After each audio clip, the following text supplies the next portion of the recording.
আচ্ছা, মহাবিশ্বের সবচেয়ে শক্তিশালী কিন্তু একদমই নীরব ঘটনাগুলোর শব্দ শোনার কথা কি ভাবা যায়?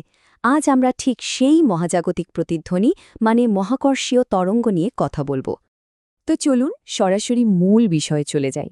এমন একটা জিনিস যা কিনা স্বয়ং বাস্তবতাকে বাঁকিয়ে দেয়, তাকে মাপার কথা কি ভাবা যায়?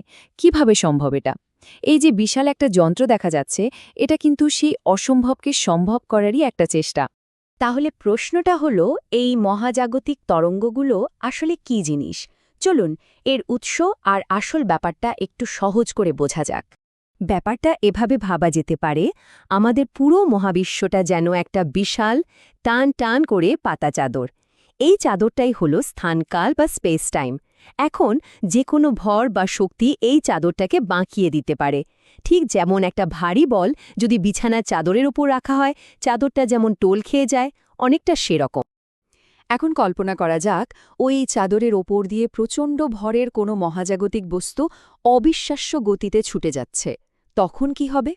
ওই স্থানকালের চাদরে একটা ঢেউ তৈরি হবে। ঠিক যেমন শান্ত পুকুরের জলে একটা নৌকা চলে গেলে ঢেউ ওঠে, সেরকমই। কিন্তু এই ঢেউগুলো কিন্তু সাধারণ কোনো ঘটনা থেকে আসে না। এগুলোর উৎস হল মহাবিশ্বের সবচেয়ে ভয়ঙ্কর, সবচেয়ে শক্তিশালী সব ঘটনা। যেমন ধরুন, দুটো নক্ষত্র একে অপরকে ঘিরে ঘুরতে ঘুরতে ধ্বংস হয়ে যাচ্ছে, অথবা কোনো বিশাল তারার সুপারনোভা বিস্ফোরণ, কিংবা দুটো বিশাল কৃষ্ণগহ্বরের সংঘর্ষ। এমনকি মহাবিশ্বের জন্মলগ্না মানে বিগ ব্যাংয়ের যে প্রতিধ্বনি, সেটাও কিন্তু এই মহাকর্ষীয় তরঙ্গ। আচ্ছা, এটা তো বোঝা গেল যে এই তরঙ্গগুলো কোথা থেকে আসে। কিন্তু আসল প্রশ্নটা হলো, যখন এই অদৃশ্য তরঙ্গ আমাদের চারপাশ দিয়ে, এমনকি আমাদের শরীরের মধ্যে দিয়েও চলে যায়, তখন ঠিক কি হয়? আর এখানেই লুকিয়ে আছে সবচেয়ে অদ্ভুত কিন্তু সবচেয়ে গুরুত্বপূর্ণ ব্যাপারটা। মহাকর্ষীয় তরঙ্গ যখন কোনো কিছুর মধ্যে দিয়ে যায়, তখন কিন্তু বস্তুটা নিজে নড়ে চড়ে না, বরং তার চারপাশে যে স্পেস বা স্থান, সেটাই সংকুচিত আর প্রসারিত হতে থাকে।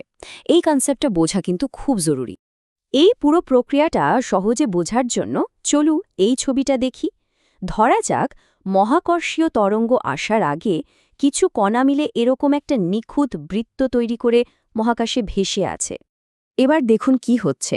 যেই মুহূর্তে তরঙ্গটা এদের মধ্যে দিয়ে যেতে শুরু করল, সাথে সাথে বৃত্তটা একদিকে চ্যাপ্টা হয়ে গেল, মানে সংকুচিত হলো, আর ঠিক তার উল্টো দিকে লম্বা হয়ে গেল, মানে প্রসারিত হলো, অনেকটা ডিমের মতো একটা আকার নিল। আর ঠিক পরের মুহূর্তেই পুরো ব্যাপারটা উল্টে যায়। যে দিকটা চ্যাপ্টা হয়েছিল সেটা এবার লম্বা হয়ে গেল, আর লম্বা দিকটা হয়ে গেল চ্যাপ্টা। এই তরঙ্গটা ঠিক এভাবেই স্পেসকে অনবরত সংকুচিত আর প্রসারিত করতে করতে এগিয়ে যায়। কিন্তু এই যে সংকোচন আর প্রসারণের কথা বলছি, এটা শনাক্ত করা যে কতটা কঠিন, সেটা এবার বোঝা যাবে। আর এখানেই কিন্তু আসল চ্যালেঞ্জটা। তো প্রশ্নটা হলো, স্থানকালের এই যে টানা হ্যাচড়া বা সংকোচন প্রসারণ, এর পরিমাণটা আসলে কতটুকু? এই সংখ্যাটা একবার দেখুন, 10⁻21, মানে একের পরে 21টা শূন্য বসালে যে সংখ্যা হয়, তার 1 ভাগ। এই স্কেলটা এতটাই এতটাই ছোট যে আমাদের পক্ষে এটা কল্পনা করাও প্রায় অসম্ভব। ব্যাপারটাকে আরেকটু সহজ করে বলি। ধরুন, একটা 4 কিলোমিটার লম্বা রড আছে। একটা মহাকর্ষীয় তরঙ্গ এর মধ্যে দিয়ে গেলে ওই রডটার দৈর্ঘ্যের যে পরিবর্তন হবে, সেটা একটা পরমাণুর নিউক্লিয়াসের চেয়েও 1000 গুণ ছোট। ভাবা যায়? এটা মাপা যে প্রায় অসম্ভব, তা তো বোঝাই যাচ্ছে। কিন্তু বিজ্ঞানীরা তো আর অসম্ভব বলে হাল ছেড়ে দেওয়ার পাত্র নন। তারা এই প্রায় অসম্ভব পরিমাপটা করার জন্য একটা অসাধারণ উপায় বের করেছেন। আর সেই সমাধানের নামই হল লাইগো, অর্থাৎ লাইগো। এটা আসলে একটা বিশাল যন্ত্র, যা আলো ব্যবহার করে মহাকর্ষীয় তরঙ্গের ওই অবিশ্বাস্য রকম সূক্ষ্ম পরিবর্তনটাকেও ধরে ফেলতে পারে। এর পেছনের মূল নীতিটা কিন্তু শুনতে বেশ সহজ। একটা লেজারের আলোকে প্রথমে 2 ভাগে ভাগ করা হয়। এরপর ওই দুটো রশ্মিকে দুটো আলাদা লম্বা পথে পাঠানো হয়। পথের শেষে একটা আয়না থাকে, যেখান থেকে আলোটা ধাক্কা খেয়ে আবার ফিরে আসে এবং একসাথে মিলিত হয়। কিন্তু এই সহজ তত্ত্বের পেছনের বাস্তবতাটা একবার দেখুন। এই যে লাইগো ডিটেক্টর, এর প্রত্যেকটা বাহুর লম্বায় ৪ কিলোমিটার। ভাবুন একবার, কি বিশাল এক কাঠামো। আর এটা তৈরি করা হয়েছে শুধু স্থানকালের ওই অবিশ্বাস্য রকম ছোট পরিবর্তনটা ধরার জন্য। তাহলে পুরো প্রক্রিয়াটা কিভাবে কাজ করে? লেজারের আলো ভাগ হয়ে দুটো ৪ কিলোমিটার লম্বা পথে গেল। এখন যদি কোনো মহাকর্ষীয় তরঙ্গ ওই ডিটেক্টরের মধ্যে দিয়ে যায়, তাহলে একটা পথের দৈর্ঘ্য অন্যটার চেয়ে অতি সামান্য, মানে সেই পরমাণুর নিউক্লিয়াসের চেয়েও ছোট পরিমাণে বদলে যাবে। এরপর আলোকরশ্মি দুটো যখন ফিরে এসে আবার এক জায়গায় মেশে, তখন দৈর্ঘ্যের ওই সামান্য পরিবর্তনের কারণে তাদের মিলিত আলোতে একটা বিশেষ নকশা বা প্যাটার্ন তৈরি হয়। আর বিজ্ঞানীরা ঠিক ওই প্যাটার্নটা বিশ্লেষণ করে মহাকর্ষীয় তরঙ্গের অস্তিত্ব ধরে ফেলেন। এখন কথা হলো, এই আবিষ্কারের গুরুত্বটা ঠিক কোথায়?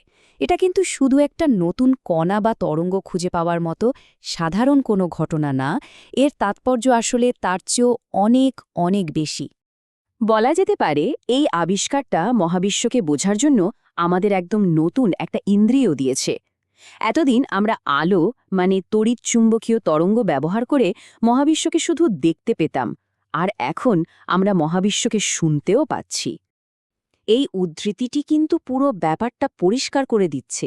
মহাকর্ষীয় তরঙ্গ ব্যবহার করে আমরা এমন সব মহাজাগতিক ঘটনা সম্পর্কে জানতে পারি যেখান থেকে কোনো আলোই আমাদের কাছে এসে পৌঁছায় না, যেমন দুটো কৃষ্ণগহ্বরের সংঘর্ষের ঘটনা।